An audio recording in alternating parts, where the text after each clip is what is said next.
بیٹا بھی مینوکین ہوگا. جب ماں نیک ہوگی تو اس کا بیٹا بھی مخدوم پاک ہوگا. جب ماں نیک ہوگی تو اس کا بیٹا نظام الدین ہوگا. جب ماں نیک ہوگی تو اس کا بیٹا قطب الدین ہوگا. جب ماں نیک ہوگی تو اس کا بیٹا وارث پاک ہوگا. جب ماں نیک ہوگی تو اس کا بیٹا امام احمد رضا ہوگا. جب ماں نیک ہوگی تو اس کا بیٹا علایہ ہوگا. جب ماں نیک ہوگی تو اس کا بیٹا تاج الشریعہ ہوگا. جب ماں نیک ہوگی تو اس کا بیٹا تاج الشریعہ ہوگا. اے مسلمانوں، اسی لیے کہا جاتا ہے غلطی بیٹا کرتا ہے لیکن لوگ کہتے ہیں کیسا لڑکا ہے، کیسے اس کے ماں باپ ہیں، فلاں کا بیٹا شرابی ہے، فلاں کا بیٹا جواری ہے، فلاں کا بیٹا بد کردار ہے. یعنی اس کی مرامت تو کی جا رہی ہے لیکن کہا جا رہا ہے کہ عبد الرحمان کا بیٹا شرابی ہے، محمد زید کا بیٹا شرابی ہے، فلاں کا بیٹا جواری ہے. یعنی باپ کو بھی نام لے کر کہا جاتا فلاں کا بیٹا جواری ہے، فلاں کا بیٹا شرابی ہے. یعنی کہیں نہ کہیں ماں باپ کے کردار تربیت کا ہی اثر ہے کہ اگر اچھی تربیت ہوتی تو اس کا بیٹا شراب کھانے کی طرف نہ جاتا. ماں باپ کی اچھی تربیت ہوتی تو اس کا بیٹا سمجھتا کہ قرآن نص قطعی سے ثابت ہے شراب حرام ہے، ایک ایک قطرہ ناپاک ہے. اگر میں نے ہاتھ لگایا تو میرا ہاتھ ناپاک ہو جائے گا. اگر میں نے زبان سے لگایا میری زبان ناپاک ہو جائے گی. اگر میں نے اپنے اندر سے سنوایا تو میرا باطن ناپاک ہو جائے گا.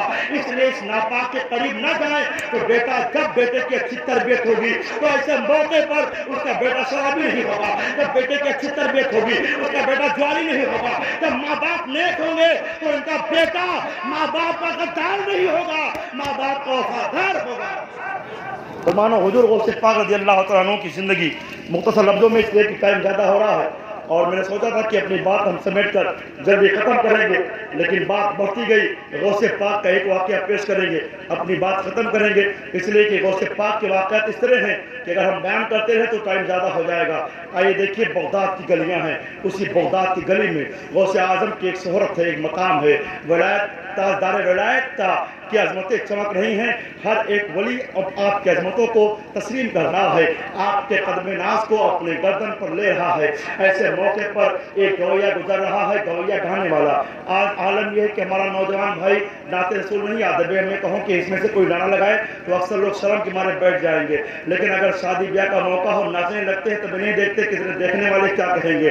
ہمارا نوجوان بھائی گانا گاتے ہوئے چلا جاتا ہے، اس سے احساس نہیں ہوتا کہ ہم جو کلمہ پڑھ کر ادا کرتے جا رہے ہیں، ہم جو بات کرتے جا رہے ہیں، جو گانا گاتے جا رہے ہیں، یہ ہمارے ایک ایک لفظ پہ اللہ ہمیں گناہ عطا کرے گا. ایسے موقع پر یہ ہمارا نوجوان بھائی اگر اسی موبائل میں نعت رسول سنتا رہے، یقین کامل ہے کہ اسے دو چار کڑی یاد آ جائے گی اور جب بھی موقع ملے گا تو پڑھتا رہے گا. سب سے اعلیٰ و اعلیٰ ہمارا نبی، سب سے بالا و اعلیٰ ہمارا نبی، سارے اچھوں میں اچھا سمجھے جسے ہے اس اچھے سے اچھا ہمارا نبی. جب بھی اسے موقع ملے گا نبی پہ درود و سلام پڑھتا رہے گا اور کہتا جائے گا مصطفیٰ یار رحمت پہ لاکھوں سلام، شب بزم ہدایت پہ لاکھوں سلام، شہر یار ارم تاجدار حرم نوبہار صفات پہ لاکھوں سلام. جب بھی اسے موقع ملے گا اللہ کی کبریائی بیان کرتا رہے گا. لیکن اے مسلمانوں، ہمارے لیے اب اس کے لیے وقت نہیں ہے. ہمارے لیے اب ہم یہ سوچتے ہیں کہ VIP ہم اس وقت ہوں گے جب ہم اچھا 3 پیس پہن لیں گے.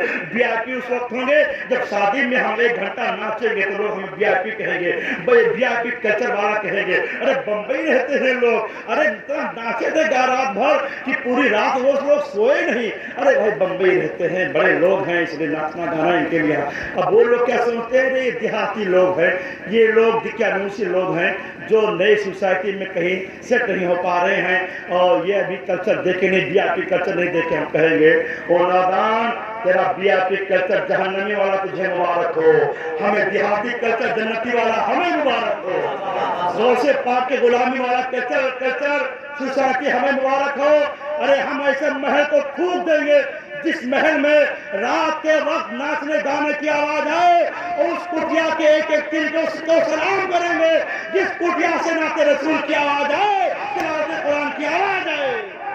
ہمارا تو وہ یقین ہے مسلمانوں، ہم تو ایسے کے ماننے والے ہیں کہ ہم اس کٹیا کو سلام کریں گے جس کٹیا میں تلاوت قرآن کی آواز آئے، اور ایسے محل پہ تھوکیں گے بھی نہیں جس محل کی میں تکبر اور ساتھ ہی ساتھ ظلم و بربریت کی بدبو آئے. ایسے مکان کی طرف تھوکیں گے بھی نہیں. مسلمانوں کتنے نصیبے کی بات ہے. ایک اللہ والے علاوہ شاہ معمولی زندگی گزارے ہوں گے.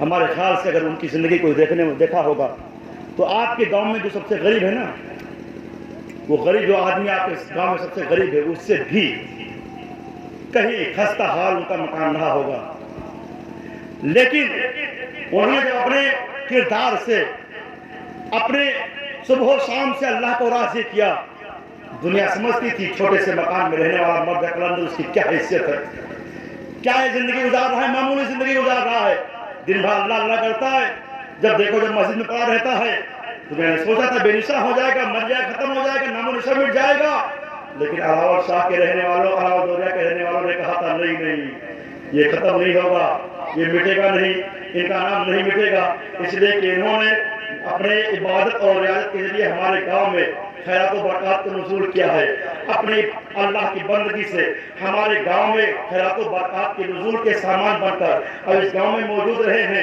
اب یہ ان کو ہم ایسے فراموش نہیں کریں گے، بلکہ اب ان کو ہم جواب دیں گے، جو ان کو بے داد کہتے ہیں، بے نشاں کہتے ہیں، کہیں گے بے نشانوں کے نشاں مٹتے نہیں، مٹتے نام ہو ہی جائے گا۔ اب اس بے نشاں کا عالم یہ ہے کہ جب تک اراول دوریا گاؤں موجود رہے گا، اراول شاہ کے عظمتوں کو لوگ سلام کرتے رہیں گے، اب اس کے نام کو کوئی بدلے گا نہیں، قیامت تک جب تک اراول شاہ کے لوگ یہاں موجود رہیں گے۔ جب بھی اس گاؤں کے نام کو بدلنے کی بات آئے گی تو گاؤں کا بچہ کہے گا ارے اپنی جان دینا گوارا ہے، اراول شاہ سے اپنے رشتے کو توڑنا گوارا نہیں ہے۔ اور جب تک اس زندگی کے ساتھ آپ زندہ رہو گے، اراول شاہ کا فیضان پاتے رہو گے۔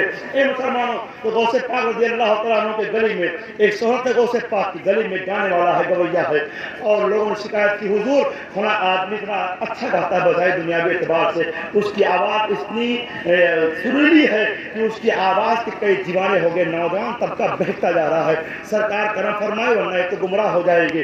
حضور غوث پاک کا ایک دن دوسر گلی سے ہو رہا تھا، اور ایسے موقع پر حضور غوث پاک رضی اللہ تعالیٰ عنہ سے لوگوں نے بتایا حضور یہی گویا ہے، گانے والا ہے۔ حضور غوث پاک نے اس کو بلایا اپنے پاس، ادھر آ، آپ نے سمجھایا، آپ نے اس کو طرح کے طریقے سے سمجھا کر کیسے بھی مطمئن کرنا چاہا، اور یہ سوچا کہ لا اسے توبہ کرا دیں، لیکن وہ مانا نہیں، اور اس کے بعد غوث پاک کا مخالف ہو گیا، یہاں تک کہ گستاخی کرنے لگا، غوث پاک کی جہاں بھی بیٹھتا غوث پاک کی مخالفت کرتا، یہاں تک کہ اب اس کے صبح و شام کسی محفل میں بیٹھتا تو غوث پاک کی مخالفت شروع کر دیتا۔ یہ مسلمان عمومی طور پر دیکھا گیا ہے، اکثر دیکھا گیا جو عالم مولوی آپ کی اصلاح کرتا ہے، وہ آدمی جس کے اندر وہ کمی ہوتی ہے بجائے اصلاح کرنے کے اس مولوی کا دشمن ہو جاتا ہے۔ مولوی کا قصور ہے کیا مسلمانوں؟ اس مولوی کا قصور یہی ہے کہ اس نے تجھ کو اچھی بات بتائی تھی، اس کے بعد آپ اس کے دشمن ہو گئے۔ کیا اچھی بات بتانا یہ غلط ہے؟ کیا اچھی بات بتانا آپ کے لیے یہ خراب چیز ہے کہ آپ تباہ و برباد ہو جاؤ گے؟ نہیں، بلکہ اس نے آپ کی زندگی سنورنے کی ترکیب بتائی تھی، اس نے آپ کی اصلاح کرنی چاہیے تھی تاکہ آپ کا قدم جو جہنم کی طرف بڑھ رہا ہے وہ اس سے رک جائے، جنت کی طرف آپ کا قدم بڑھ جائے۔ اس نے جنت کا راستہ بتایا ہے لیکن آپ اس کے مخالف ہو گئے ہو، آپ صبح و شام اس کی مخالفت کر رہے ہو۔ آج اسی ادارہ حبیب اللہ کی مثال لے لیجیے، آپ بہت سے لوگ ہیں جو اس ادارے کے جو بھی اساتذہ ہیں ان کی تعریف کرتے ہیں، ادارے کی تعریف کرتے ہیں، لیکن اسی علاقے میں بہت سے لوگ ہیں جو اس کی مخالفت کرتے ہیں۔ تو کبھی مخالفت سے گھبرانا نہیں چاہیے، اس لیے کہ مخالفت تو ہی لوگ کریں گے، انہیں کچھ کرنا نہیں ہے۔ جس کو کرنا ہے تو وہ تو یہ دیکھے گا۔ میں نے خود مولانا صاحب الدین صاحب قبلہ کو دیکھا، بیماری کے عالم میں بھی ان کو اگر اس وقت کوئی فکر ہے ان کی زندگی کا کوئی حاصل ہے تو ان کی زندگی کی فکر یہی ہے، ان کی زندگی کا حاصل یہ ہے کہ جو نیا مدرسہ حبیب رضا بن رہا ہے وہ بن کے سمجھ جائے، وہ بن کے چمکنے لگے۔ ان کی فکر میں نے دیکھا صبح و شام وہیں بیٹھے رہتے تھے، اور اس کے بننے سمجھنے کے لیے انہیں یہ فکر نہیں کہ مجھے کب کھانا ہے، مجھے دوا کھانی کہ نہیں کھانی ہے۔ اساتذہ حبیب رضا نے اپنے صبح و شام ایک کر کے اس کے بعد اس ادارے کو سنوارنے کا کام کیا ہے، اور آج پورے علاقے میں سب سے عظیم ادارہ کی شکل میں وہ آگے بڑھ رہا ہے۔ اور ایک دن ایسا بھی آئے گا مسلمانوں کہ ایک دینی قلعہ بن کر جب تیار ہوگا تو لوگ انہیں اساتذہ کے عظمتوں کو سلام کریں گے کہ یقیناً علامہ شکیل احمد صاحب کے خون و پسینہ نے، علامہ صاحب الدین صاحب کے خون و پسینہ نے، علامہ قاری حبیب اللہ صاحب کے خون و پسینہ نے، وہاں کے اساتذہ کے خون و پسینہ نے اس طرح صبح و شام ایک کر کے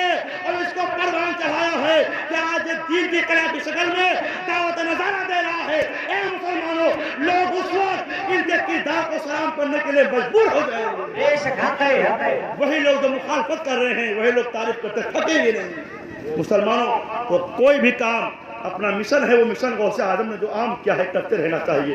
حضور غوث پاک نے سمجھایا, مخالفت شروع کر دی, اس نے بات بڑھتی گئی, مخالفت کرتا رہا یہاں تک کہ اس کی مخالفت اس طرح بڑھتی ہے کہ اب غوث پاک کے لیے صبح و شام کہیں بھی کسی محفل میں جب بھی موقع ملتا ہے وہ مخالفت کرنے لگتا ہے. لوگوں نے شکایت کی حضور جس کو ہم نے سمجھایا تھا نا گویا, وہ گویا آپ کی مخالفت کر رہا ہے, وہ جس محفل میں پڑھتا ہے آپ کو الٹا سیدھا کہنا شروع کر دیتا ہے. حضور غوث پاک مسکرا دیتے اور اس کے بعد بات کر دیتے. وہ گزرتا رہا. آواز ہمیشہ رہنے والی چیز نہیں مسلمانوں کی, آواز ہمیشہ رہنے والی چیز نہیں ہے. نبی مولوی شاہنواز صاحب پڑھ رہے تھے, کوئی ضروری نہیں ہے یہ 20 سال بعد ان کی آواز ایسے ہی رہے. آپ دیکھو, آپ نے وہ پڑھے, آپ سنیں, محجوز ہوئے, ابھی بہت سے طالب علم پڑھے, گلاب خانی کی منقبت خانی کی, آپ گھومے, آواز اچھی تھی.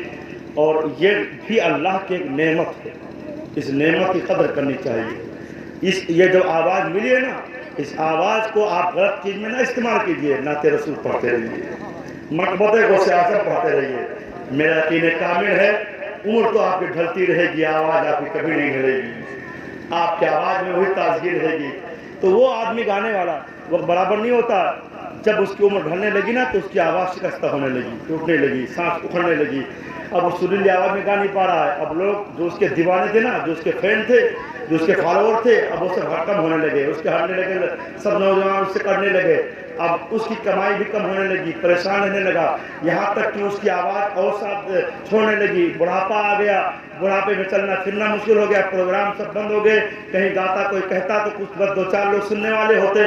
حالت یہ ہو گئی کہ اب وہ اور کمزور ہوتا چلا گیا, اپنے بستر پہ لیٹا ہوا. اب وہ اپنے آخری دن, اپنے آخری ایام کے دن گزار رہا ہے, اور ساتھ ہی ساتھ اب اسے کوئی پوچھنے والا نہیں ہے. پریشانی کے عالم میں اس کی زندگی گزر رہی ہے. ایک وقت ایسا بھی آتا ہے کہ سوچا میرا بڑا نام تھا, میری بڑی شہرت تھی, میرے بڑے فالوور تھے, بڑے چاہنے والے تھے, اب کوئی پوچھنے والا نہیں. اس ذلت کی زندگی سے بہتر یہ ہے کہ اس آبادی سے کہیں باہر چلے جائیں اور باہر جا کر وہیں اپنی زندگی کے اوقات گزارے. یہ سوچ کر وہ آبادی کے باہر گیا, لیکن اب اس کی مشکلیں بڑھتی ہی گئی. یہاں تک کہ ایک وقت ایسا بھی آ جاتا ہے کہ اس کے لیے کھانے کے لالے پڑ گئے ہیں, کھانے کے لیے گھر میں غلہ نہیں ہے, کھانے کے لیے کھانا نہیں ہے گھر میں. اب کئی فاقے ہو رہے ہیں, کبھی 2-4 دن میں کھانا مل جاتا کھا لیتا ہے. اب اس کے ہاتھوں پیر بھی جواب دیتے نظر آ رہے ہیں. اب اس کی آواز شکستہ تو ہو ہی گئی ہے, خراب ہو ہی گئی ہے. اب اس کا پاکہ بنا بھی کمزور ہو گیا ہے, اب کہیں کوئی کام بھی نہیں کر سکتا. اس عالم میں مایوس ہو گیا ہے. اب صبح و شام رب کی بارگاہ میں توبہ استغفار کرنا چاہتا ہے, لیکن پھر سوچتا ہے لاؤ جاؤں اور کسی چوراہے پہ گاؤں, یہ سوچ کر پھر وہ کوشش کرتا ہے, جاتا ہے, لیکن پھر اس کی آواز شکستہ آواز اسے تھکا دیتی ہے, پھر آتا ہے. اب اس مایوسی کے عالم میں اس کے آنکھوں میں آنسو ہیں اور صبح و شام رو رہا ہے. غوث پاک تک یہ بات پہنچتی ہے کہ اے میرے شہنشاہ بغداد, میرے آقا جو آپ کی بدگوئی کرتا تھا, جو آپ کی ہدوگوئی کرتا تھا, جو آپ کی توہین کیا کرتا تھا, جو آپ کی برائی کیا کرتا تھا, اس کے دن اس طرح ہو گئے ہیں کہ شہنشاہ بغداد اب وہ مشکل سے چند کہیں 2-4 دن کھاتے کے بعد کہیں کھانا پاتا ہے. اس کے بدن کمزور ہو گئے, کھانے کے لالے پڑ گئے ہیں, بڑی پریشانی کی زندگی گزار رہا ہے. اے شہنشاہ بغداد خوب پایا اپنے کرنے کے. شہنشاہ بغداد طرف جاتے ہیں مسلمانوں, اس لیے کہ جو بھی آل رسول ہیں, جو بھی نبی کے خاندان والے ہیں, چاہے جیسا کیوں نہ ہو, لیکن جب کسی کی غربت کو سنتے ہیں نا تو طرف جاتے ہیں. شہنشاہ بغداد نے اپنے خادم کو 200 دینار دیا تھا اور کہا تھا میرے خادم جاؤ اور جا کر اس پریشان حال گویے کو دے آؤ, اور اس سے نہ بتانا کہ عبد القادر نے دیا ہے اس لیے کہ وہ میری برائی کرتا تھا, مجھ سے نفرت کرتا تھا. کہیں ایسا نہ ہو کہ وہ میرا نام سنے تو وہ پیسہ واپس کر دے اپنی پریشانی کے عالم میں. کہیں ایسا نہ ہو کہ وہ سوچے کہ ہم ان کی زندگی میں برائی کرتے تھے اور ان کا نام جب میرا نام لے جائے گا تو ہو سکتا ہے کہ میری برائی کی بنیاد پر وہ پیسہ نہ لے. یہ سوچ کر غوث پاک نے فرمایا تھا اپنے خادم سے, خادم لے جاؤ لیکن میرا نام نہ بتانا. جا کر وہ خادم اور گویے کو دیتا ہے, یہ 200 دینار میرے مالک نے دیا ہے, یہ 200 دینار لے لے, تو میرے مالک نے تجھے دیا ہے, تیرے حال پر ان کو ترس آ گیا ہے. تو اس نے کہا یہ بتاؤ کہ تمہارا مالک کون کون ہے؟ اس نے کہا میرے مالک نے کہا ہے کہ میرا نام نہ بتانا. کہا نہیں بتاؤ, مجھے ان کے پاس لے کر چلو, اس لیے کہ وہ جو میرے فالوور تھے, میرے چہنے والے تھے, میرے دیوانے تھے, میری آواز کے متوالے تھے, میری ایک آواز پہ ہزاروں کا مجمع لگ جاتا تھا. وہ سارے لوگ میرا ساتھ چھوڑ دیے. اس موقع پر جب پریشانی کے عالم میں اپنے زندگی کے دن گزرے دن رہا ہوں, اس پریشانی کے عالم میں جب کوئی مجھے پوچھ نہیں رہا ہے, میری خیریت کوئی لے نہیں رہا ہے, میری کمزوری پہ کوئی ترس نہیں کھا رہا ہے, تو کون ایسا ہے جو میرے اس حالت زار پہ ترس کھایا ہے, رحم کھایا ہے؟ تو کہا میرے مالک نے کہا ہے کہ میرا نام نہ بتانا. کہا نہیں نام بتاؤ, مجھے ان کے پاس لے کر چلو, میں وہ چہرہ دیکھنا چاہتا ہوں, میں اپنے اس محسن کے چہرے کو دیکھنا چاہتا ہوں کہ اس پریشانی کے عالم میں اس محسن نے میرے اوپر کرم کیا ہے اور میرے اوپر ترس کھایا ہے. کہا مجھے لے کر چلو, میں ان کی بارگاہ میں چلنا چاہتا ہوں. کہا نہیں میرے مالک نے اپنا نام کہا نہ بتانا میرا نام. کہا نہیں, میں آنے والا قاصد تجھے بتانا پڑے گا کہ کس نے میرے اوپر رحم کھایا ہے. اس نے کہا نہیں, میرے مالک نے مجھے منع فرمایا ہے.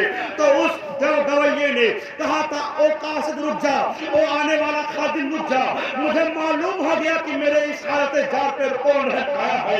کہا بتا کون رحم کھایا ہے؟ کہا جس کی میں زندگی بھر برائی کرتا تھا. مجھے معلوم ہے کہ فاطمی گلشن کے مہکتے ہوئے پھول عبد القادر نے میری مدد کی ہے, عبد القادر نے میری مدد کی ہے. میرے اوپر اگر کوئی رحم کھایا ہے تو عبد القادر رحم کھائے ہیں. اس لیے کہ فاطمہ زہرا کے خاندان کی شان یہی ہے کہ ان کا کیسا بھی کوئی نہ فرما بردار کیوں نہ ہو, لیکن جب وہ پریشان ہوتا ہے تو ان کا دل رونے لگتا ہے. مجھے سہارا دو, میں چلوں گا اور غوث پاک کی بارگاہ میں چل کر اسے معافی مانگوں گا. خادم نے سہارا دیا تھا, غوث پاک کی بارگاہ میں گویا پہنچا تھا اور جا کر کہا تھا اے شہنشاہ بغداد, جیسے اس موقع پر جو میری حالت زار بنی ہوئی ہے, میرے بہت چاہنے والے تھے, سب نے ساتھ چھوڑ دیا ہے, میں زندگی بھر آپ کی برائی کرتا تھا. اے شہنشاہ بغداد, ایسے موقع پر جو میری آپ نے مدد کی ہے, یقیناً کوئی مجھے پوچھتا نہیں. اگر میں کسی کی برائی کرتا تو میری مصیبتوں میں اور اضافہ کرتا, میری پریشانی کے لیے کوئی اور اسباب پیدا کرتا, لیکن میں اس پریشانی کے عالم میں آپ نے میری مدد کی ہے. مجھے معلوم ہے شہنشاہ بغداد, آپ اس گھر کی شان ہو, آپ اس گھر کی جان ہو, آپ اس خاندان کی آن ہو جس خاندان کا ہر کی دار بے مثال ہے. اس لیے مجھے معلوم ہے کہ آل رسول کی شان کیا ہے, فاطمہ زہرا کے اولاد کی شان کیا ہے. کل بھی ان کی شان تھی, آج بھی ان کی شان ہے. کھانا کھاتے ہیں, اوروں کو کھلا دیتے ہیں, کھانا کھاتے ہیں, اوروں کو کھلا دیتے ہیں. کتنے صابر ہیں محمد کے گھرانے والے, کتنے صابر ہیں محمد کے گھرانے والے. مسلمانوں, یہ شہنشاہ بغداد ہیں. آپ نے اٹھایا تھا, سینے سے لگایا تھا, توبہ کرایا تھا, اور اس کے بعد اس نے قدموں کو چوم کر غوث پاک کا غلامی کا پتہ اپنے گردن میں ڈالا تھا اور کہا تھا اے شہنشاہ بغداد, زبان حال سے تجھ سے در سے سگ سے ہے مجھ کو نسبت, میری گردن میں ہے دور کا ڈورا تیرا, تیری سرکار میں لاتا ہے رضا اس کو شفیع جو میرا دوست ہے اور لاڈلا بیٹا تیرا. اللہ کریم کی